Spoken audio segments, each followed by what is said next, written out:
Hello বন্ধুরা, তো আমি বসে পড়েছি তরকারি কাটতে। তো কি তরকারি কাটছি চিনতে পারছো তোমরা? যারা খেয়েছো অবশ্যই চিনবে, আমি বলছি না এটা কি বলি আমরা, তোমরাই বলবে বন্ধুরা যে এটাকে কি বলে। আর এটার তরকারি খেতেও খুব ভালো লাগে, আমার তো ভীষণ ভালো লাগে, আমার খুব প্রিয় জিনিস এটা। এই যে দেখো অনেকটাই আছে, এতটা করবো না রান্না, কারণ আমার ছেলে মেয়ে খাবে না। দুদিন হয়ে যাবে, আমার 2 দিন কি 3 দিন হবে, দেখা যাক। এই যে দেখো এটা সুতো বার হয়, এই যে দেখো সুতো বার হচ্ছে।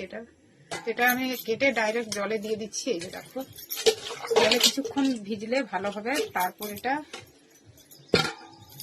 ভাপিয়ে আর জলটা ফেলতে হবে। এই যে সুতোগুলা আবার ফের বার হবে, ওগুলা ছাড়াতে হবে।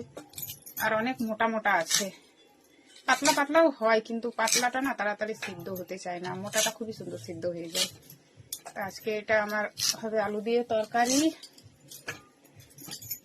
ভাত চাপিয়ে দিয়েছি, ভাত ফুটে উঠেছে, ঢাকনাটা খুলে দিলাম, নাহলে আবার ফ্যান পড়বে চারিদিকে। আর এই যে কটা সজনের ডাঁটা আছে, তো এটাও করব, টমেটো দিয়ে ভাজা ভাজা করব। আর এই যে এদিকে কাটা হয়ে গেছে দেখো উচ্ছে, আর আলু কেটে রেখেছি, এটাও করব পেঁয়াজ দিয়ে ভাজা।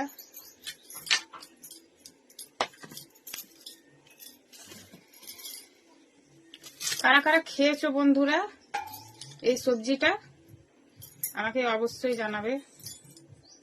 আর যারা খাওনি, হয়তো যাদের দেশে নাই, তো তারা আবার চিনবে না।